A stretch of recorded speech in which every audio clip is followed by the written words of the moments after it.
Asia के सबसे बड़े रईस रहे चीन के जैक मा पर चीन की आलोचना करना बहुत भारी पड़ रहा है। अलीबाबा ग्रुप के मालिक जैक मा का वजूद अब धीरे धीरे खत्म हो रहा है। ये दिखाता है कि चीन की तानाशाह सरकार अपने ही लोगों की सगी नहीं है। पिछले साल अक्टूबर में देश के फाइनेंशियल सिस्टम की आलोचना करना आज जैक मा पर बहुत भारी पड़ गया है।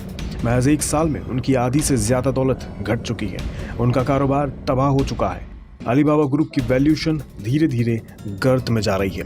जानकारी के मुताबिक महज एक साल में अलीबाबा ग्रुप होल्डिंग्स का मार्केट कैप 344 अरब डॉलर कम हो गया है। वहीं आंट ग्रुप का वैल्यूएशन भी 470 अरब डॉलर से घटकर महज 108 अरब डॉलर के आसपास आ गया है।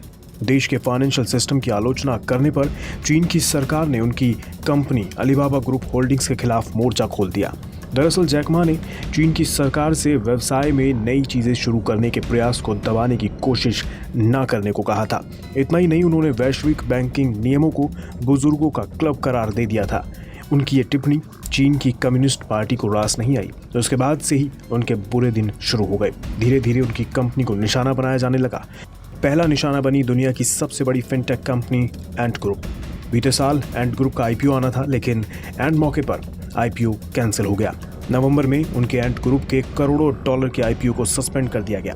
अगर एंट ग्रुप का आईपीओ आता तो उसकी वैल्यूएशन 34.5 अरब डॉलर की होती।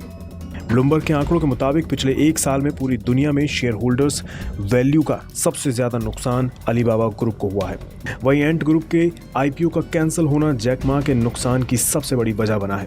वॉल स्ट्रीट जर्नल की रिपोर्ट के मुताबिक जैक मा के एंट ग्रुप के आईपीओ को रद्द करने का आदेश सीधा चीनी राष्ट्रपति शी जिनपिंग की ओर से आया था, जिसके बाद कंपनी का कारोबार लगभग बर्बाद हो चुका है। इसका असर जैक मा की नेटवर्थ पर भी देखने को मिल रहा है। एक साल पहले तक जैक मा एशिया और चीन के सबसे बड़े रईस थे, लेकिन हाल के दिनों में सब कुछ बदल गया है। ब्लूमबर्ग बिलियनियर्स इंडेक्स के मुताबिक आज जैक मा 45.9 अरब डॉलर की नेटवर्थ के साथ 30वें स्थान पर है। वे एशिया के 5वें और अपने देश के तीसरे सबसे बड़े रईस हैं। फिलहाल जोंग शेनशेन चीन के सबसे अमीर शख्स हैं। जोंग शेनशेन 64.7 अरब डॉलर की नेटवर्थ के साथ 18वें पायदान पर हैं। वहीं 78.1 अरब डॉलर की नेटवर्थ के साथ 13वें स्थान पर भारत के गौतम अडानी हैं और 98.2 अरब डॉलर की नेटवर्थ के साथ 11वें स्थान पर एशिया के सबसे अमीर इंसान मुकेश अंबानी हैं। फिलहाल चीन की सरकार ने कंपनी के खिलाफ जांच तेज कर दी है और साथ ही उनके फिनटेक बिजनेस को रीस्ट्रक्चर करने को कहा गया है। 5 अक्टूबर के बाद से इसमें 30% रिकवरी भी हुई थी, लेकिन अब भी ये पिछले साल अक्टूबर के लेवल से 43% कम है। अलीबाबा 5 नवंबर को अपने वित्तीय नतीजों की घोषणा करेगी।